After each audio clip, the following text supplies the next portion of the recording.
Chapter 20. Mary. As Mary approached Henry, she couldn't help but notice the weariness in his rounded shoulders and the worried expression on his face as he stared at the door, willing it to open. The silence in the shop was thick and heavy, like a fog that refused to lift, and it weighed on Mary, coloring the atmosphere of the shop that had become a sanctuary for her. It was a stark contrast to a week ago when the bell over the door filled the air several times a day, and lively conversation would snake up the stairs. Guilt twisted like a knife in Mary's stomach. She knew her past had caused this drought of customers, but she didn't know what to do about it. "Have you had any customers today?" she asked, knowing the answer was no, but hoping that perhaps he'd had catalog orders that she didn't know about. The weight of Henry's sigh as he turned to face her plunged the knife deeper. "Not today, not even catalog orders. I thought if people didn't want to come in the shop, they might still place orders, but not a single one has come through since the break-in. I guess they are ordering through Mr. Jones." "Or not ordering at all," Mary offered, wishing it were true, but knowing it probably wasn't. She pressed her lips together. "It's because of me, isn't it?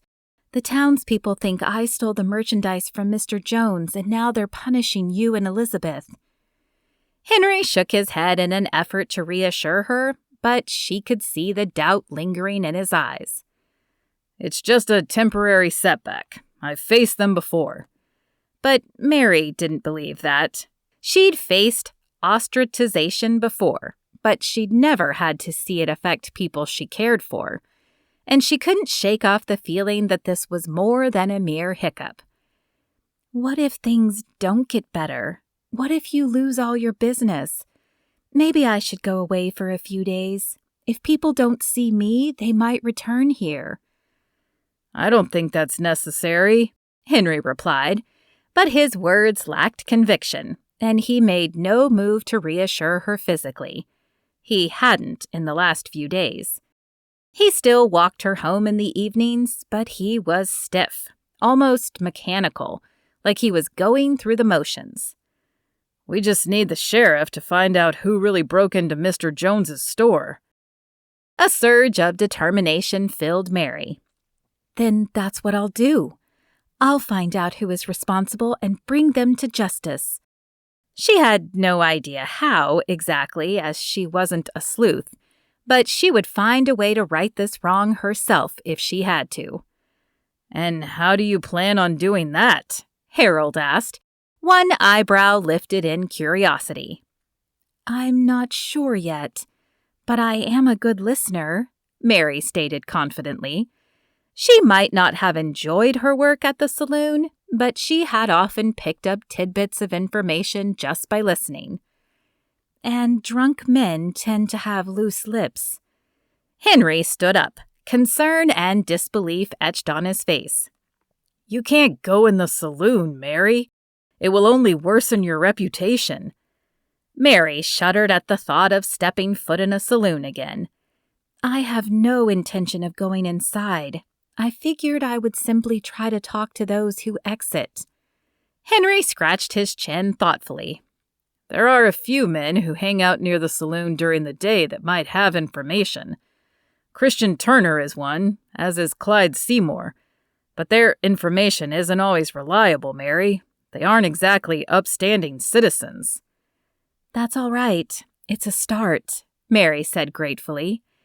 "I think I should go with you for protection," Henry suggested, but Mary shook her head resolutely. "No, you should stay here and keep your distance from me until this situation is resolved."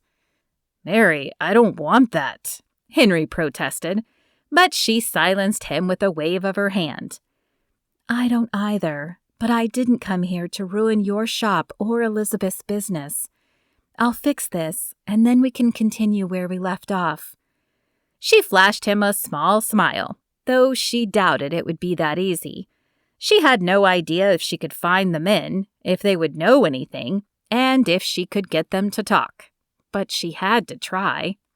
As she stepped outside, she was surprised to see Bertha Thompson and another woman approaching the store. Their conversation halted as soon as they saw her, and then Bertha plastered on a saccharine smile, as fake as fool's gold. "Why, Miss Lockwood, I didn't expect to see you here. I figured you'd have gone back to your previous employment so as not to tarnish Elizabeth's good name. I would hate to have to withdraw my business from her and take it elsewhere." Mary clenched her fists at her side and tried to keep her tone cheerful. "Don't you worry, Mrs. Thompson. I won't be working on your dresses at all. In fact, I'm leaving." Mary didn't mention that she was only leaving for the day, but she hoped Mrs. Thompson would assume she meant she was leaving for good and spread the news, giving her a respite from the judgment and gossip of the town. She'd do whatever it took to save Elizabeth and Henry. Without another word, Mary walked away from the women. She wasn't sure exactly where she was going, but she figured the saloon was a good place to start. As she approached the saloon, the sound of rowdy chatter and clinking glasses carried out from inside. Her stomach tightened with fear as she remembered her promise to never step foot in a saloon again. But she wasn't going inside. Instead, she walked around the side of the building, hoping to find someone loitering outside who might have witnessed something. "Lost or looking for work, lady?" The voice was deep and gruff, and Mary turned to see a man stepping out from the shadows of the building.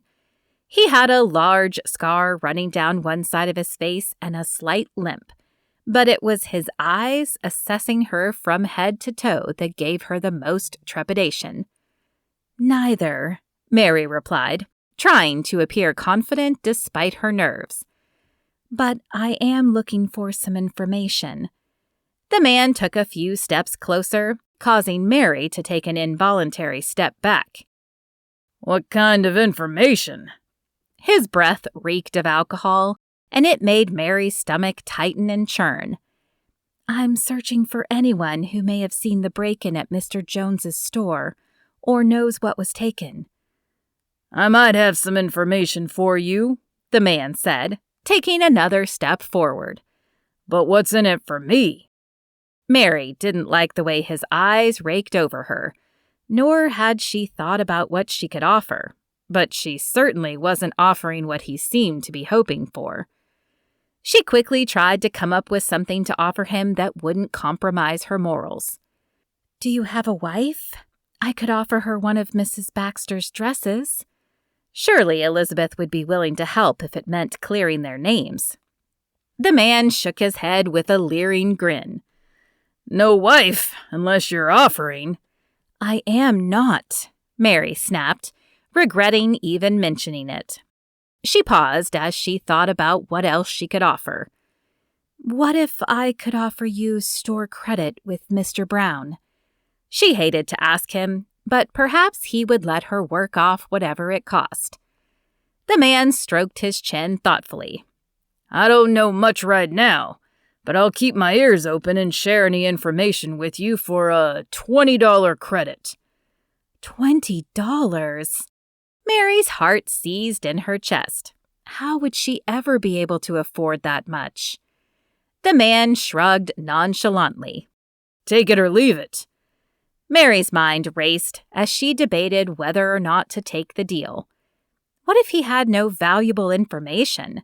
$20 was 10 weeks' worth of rent at Mrs. Nelson's. But what if he could clear their names and bring customers back to Mr. Brown's store? She took a deep breath and then offered a compromise she hoped she wouldn't regret. "I can get you $20 in credit if the information you give me results in the arrest of the real criminal and clears mine and Mr. Brown's name." The man grinned maliciously. "Deal. I'll keep my eyes open and let you know what I hear in a few days. I suppose I can find you at Mr. Brown's store." Mary nodded, feeling both relief and trepidation at their agreement. "You can, and if I'm not there, you can leave the information with him or Mrs. Baxter. Can I get your name?"